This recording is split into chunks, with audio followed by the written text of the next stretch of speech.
Today we have a special guest joining us, the courageous family of Marcellis Stinnette. They have graciously agreed to share their personal journey of tragedy, resilience, and their ongoing fight for justice. Marcellis's life was tragically cut short, leaving an indescribable void in their hearts. But in the face of unimaginable grief, this family remains steadfast, united, and determined to make a difference. Today we sit with them to shed light on the systemic problem of police brutality and the urgent need for accountability and reform. Y'all, please help me welcome to the Lavender Couch, the Stinnette family.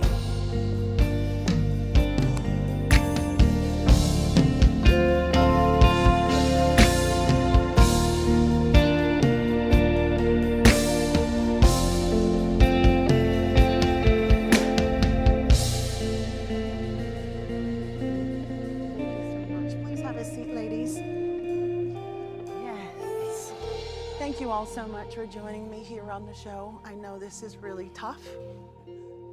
But tough discussions offer so much for so many people. It could be healing to so many people, and it's healing for all of us as well. So before we dive in, I want to talk about how amazing Marcellis was. Could you please share with us some cherished memories you all hold dear of Marcellis? Yes, ma'am, and thank you for having us. It's an honor to have you here. So Marcellis is my younger brother. He was my first sibling. And as a kid, he was very talented. So I just remember putting on talent shows, him singing and dancing, doing the Michael Jackson moonwalk. My mom would have him sit and perform Boys to Men, End of the Road. Right? So imagine him 9, 10 years old, sitting there just trying his hardest to perfect it for my mom. Right? Yeah, he was talented, and he was a pure soul. Wow, that's awesome. That's beautiful. Now, if you would please introduce yourselves, and then I want to hear a little bit from your sister in the middle. My name is Tanellis Holmes. I'm his youngest sister. Not youngest, but I'm his baby sister. The baby sister. Yeah. I heard you were the baby until the other babies came, but you still say you're the baby, right? You're his baby sister. Yeah. I love it. It's wonderful to have you here. Would you share some of your fond memories of Marcellis? It was fun. It was beautiful memory. He used to I used to be probably the one he used to pick with. All the time? Yes, this to pick with. 'Cause I used to get him in trouble, but I always used to follow him around. Were you? I always used to follow him around. That's awesome. Yeah.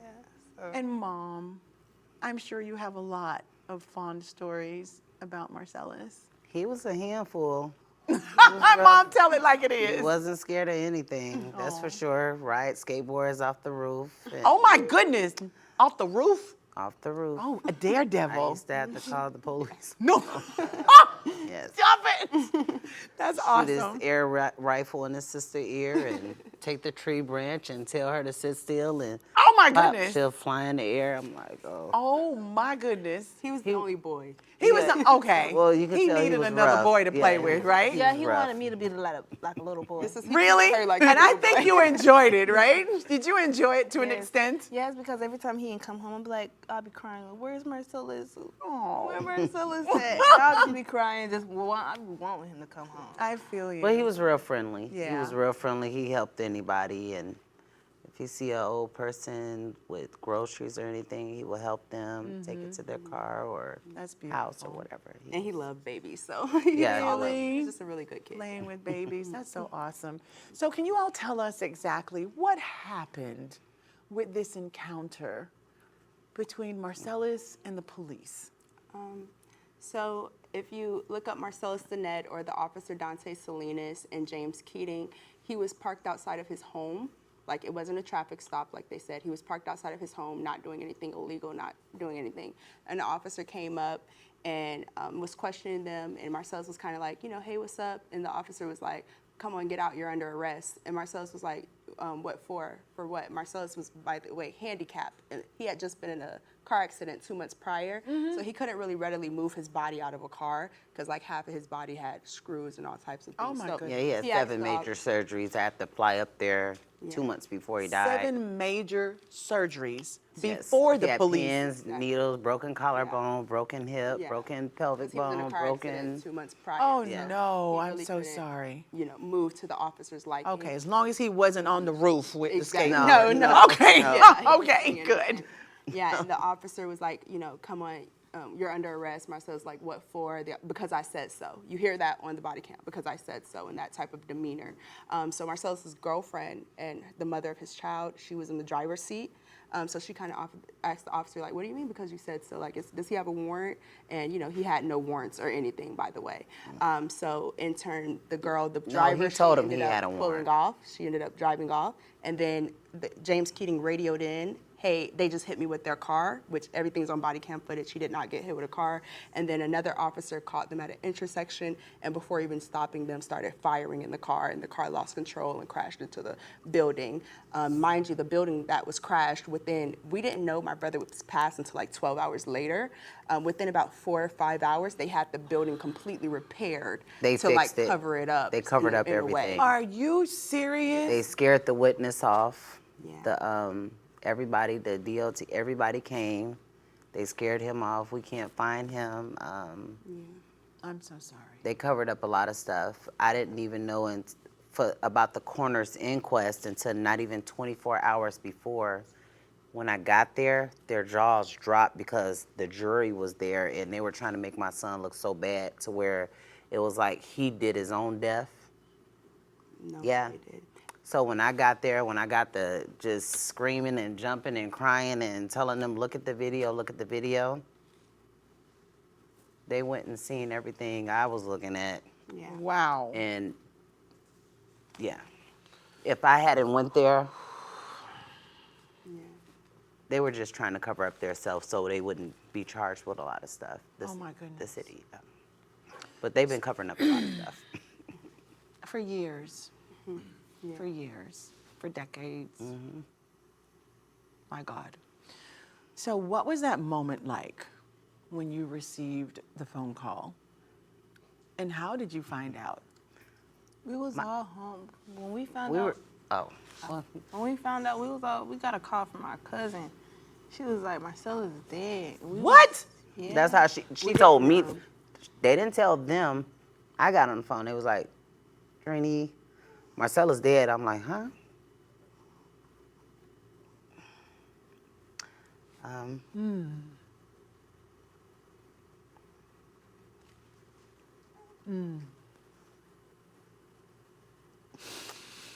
feel like I'm destroying my family. Oh, God. I'm so sorry. Sister. For my mom, like you said, she lost her son. This was her only son. So it's taken a big toll on her health in general. She's always stressed, always upset. It's really hard for her to talk about it.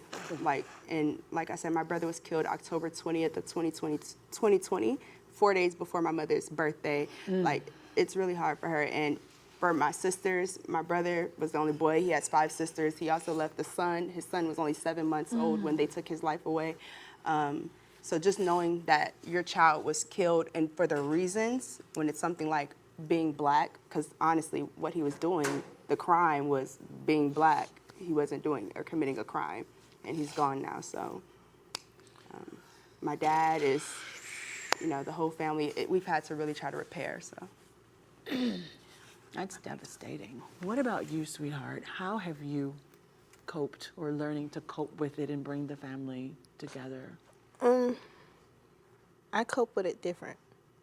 Differently, yes? I So what do you do? sit in silence. You And I do sit in I silence. write Wow. all my pain like music. And you write. Okay, I love to hear that. Yeah, I write. So did you write something special for your brother?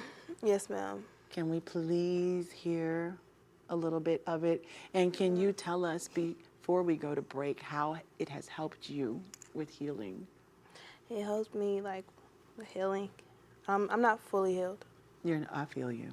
I don't even think I got started, but Oh, yeah. I understand. So can you share your song with us a little bit? Yes, ma'am. Yes, I love it.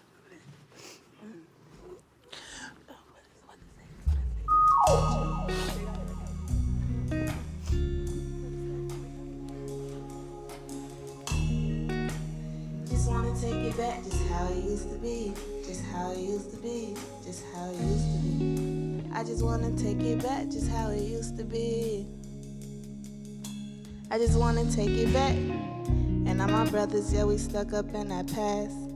And all my brothers, we still clutching on that mat. The stuff go down, you perfect kids can't get them back. And I like crying to yourself like, nah, it's that. Girlfriend, you don't get up out that bed, go get that bag. If you don't try to do it for your dad. This stuff come once, you better get it while you can. Hey, I just wanna pray for better days. Yeah, I'm stuck up in the storm, come watch this pain away. Yeah, I'm tired of all this hate, like let me demonstrate. Like how we get just cause we black is what our mama made. I gotta teach my kid to stand like it's no other way. Like you the one he really chose, you better get him straight. Like you the one who got the goals, they want your rights away. And can't nobody take that from us, what your mama made. What I'm trying to say, this what I'm trying to say. Lonnie, stand your ground, just let them haters think. Just stay 10 toes down, you gon' see better days. You gon' make it out, just count on soldier bait. I just want it back, I just want it back. I want all my brothers who can't say it back. But let's talk about this. We're going to push through. So your son, Marcellis, your brother's untimely passing has sparked a really broader conversation about social justice and police accountability. How has this tragedy influenced your perspective on these issues? For me, I'm pretty young. I'm 23, so for me, honestly, I didn't grasp the concept of the realities of being black in America until it was at my front door. So if you put a timeline, George Floyd had passed just 4 months before my brother, so there was riots going on. We're in the pandemic, and then my brother is killed in the same manner on camera. Officer, it's almost 3 years later, still hasn't been put behind bars, still hasn't been convicted, but he has been charged. So when it comes to accountability, I can see the issues clearly now. It's kind of showed me, it came right in my face. Yes. So there's a lot to be done when it comes to officers taking accountability. And like I said, it's just a reality check of where we actually stand and how these laws and policies, are they really beneficial to us? Are they really helping us? Are they going to protect us when we're in situations like this? Well, that's what they're supposed to do, right? Yeah. Tell us about the fight you all are going through so that you make sure that you get the justice that Marcellis deserves. What is going on within the fight for justice? So we have held, protests. We've stayed, we were there with Al Sharpton, Jesse Jackson, a lot of people that came with us, and we went down to the mayor's office, the city council, and we were, really just showing them how this affected us. We're still in a legal battle right now, so the officer hasn't been convicted, so he's coming up on trial soon. So my mom, she's making it to court dates, and she's making sure her voice is heard, because once you're quiet, they're going to cover it up, and they're going to act like Marcel's life didn't matter, which it did. It affected so many people. His life does matter, yes. They're going to feel our pain, and they're going to feel this. And for me personally, I'm turning it into, how can we make some change? How can we do better for us? Yes. And, Yes. Yeah, Because no. we can't change the color of our skin. And the longer we stay quiet, The worse it gets, right? yes. Because if we're not, they'll try to keep you quiet so you won't say anything. And I've been learning this over the past years. And I've caught on to a lot of stuff, and it's not pretty now. I'm like their little pit bull. You're not going to play with me.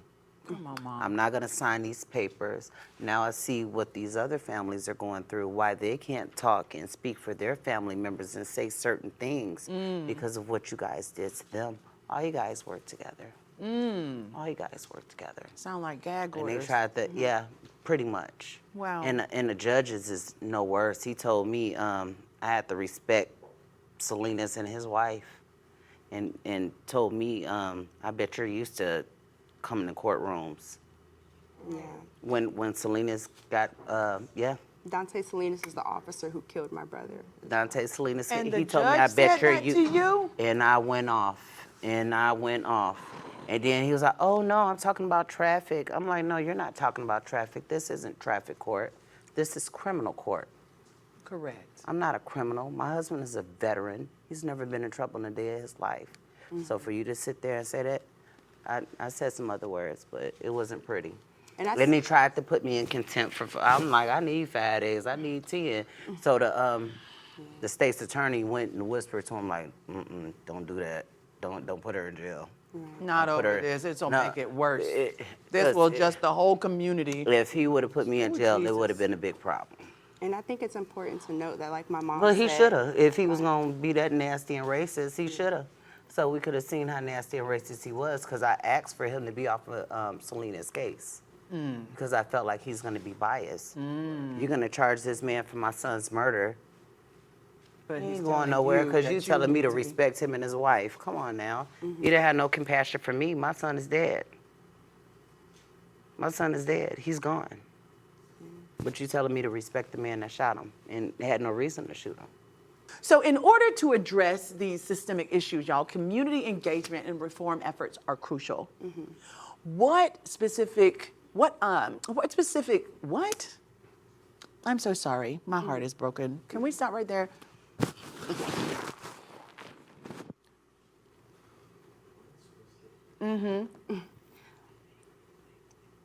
what specific like policies? So ladies, please tell me, what do you believe could promote transparency and hold law enforcement accountable? Qualified immunity. Yeah, and I feel like for me, civilian oversight. Come on, Mom. And I think all police, when they're hired, they need to have an insurance. Just like like, doctors. doctors and lawyers. Lawyers have to have malpractice insurance also, Yes. the same as doctors. They should have $1 million bond on them also. That's interesting. I'd also And if they believe, like, don't, because as soon as we got them to arrest Salinas after 2 years, he bonded out in like 20 minutes later. Yeah. Everybody was outside. He bonded out in 20 minutes later. they protect each other, they fund each other. The union paid for him. Yeah. So Yeah, and I think civilian oversight as well. Like, since we're the ones they're policing, communities need to be heard. We need to be heard as well when it comes to them. Like, someone has to govern and police them. True. They can't just be running rampant. So for me, the biggest thing is the officer, he didn't have his body cam footage on when he killed my brother. So it's like and then turned it back on, really shady. So I believe that 100% those should never be cut off. No, they should not ever be turned that's off. and because he everyone knew should wear from them. before when he had beat the other person, I socket out. Yeah, when he had a got caught. history of. So he had a history in that same police department. And the other one that was picking with my son got fired from the other police department. So they were already known from their behaviors. They were already known for beating kids. And they still on the force. And yes. Well, Dante Salinas got fired 2 days after because the public outcry. If we didn't say anything, it would have been covered up. But he did get fired 2 days after. But like I said, we need more transparency, Yes. especially in the practices and how they're disciplined when things like this happen. They shouldn't be able to do something on one force, get fired there, and And then go to get another hired. one in a different county or a Exactly. different state.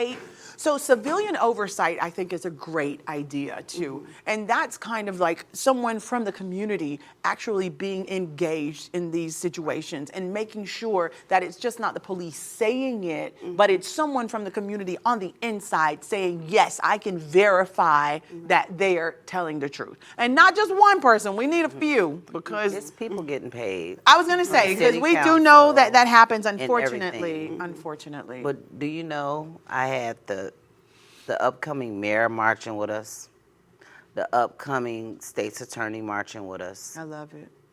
No. That was just to get in the office. They're marching with you. Oh, they're doing it. Came Oh, to my Lord. funeral, Jesus. hugged me, and patted me on my Oh, back, and no. And anything they you move need for me. And super slow. now they're in. Oh, And oh, they just used. I'm so sorry. I thought you were saying now they're with you, Nope. but during this situation, That's what they do. When your son got killed, they were with you. They got elected based on that platform of what? Exactly. Of we're here for the people, we're here for this community, for Black people. And as soon as And Marcellis died, the state's attorney that was running then, he hurried up and quit, and then now he's the judge. Yeah. It's a lot of shady stuff going on, but it's okay. Ooh. Can you please tell us about your organization? You have an organization, New Age Black Enterprise. Yes. How can people get involved in your organization?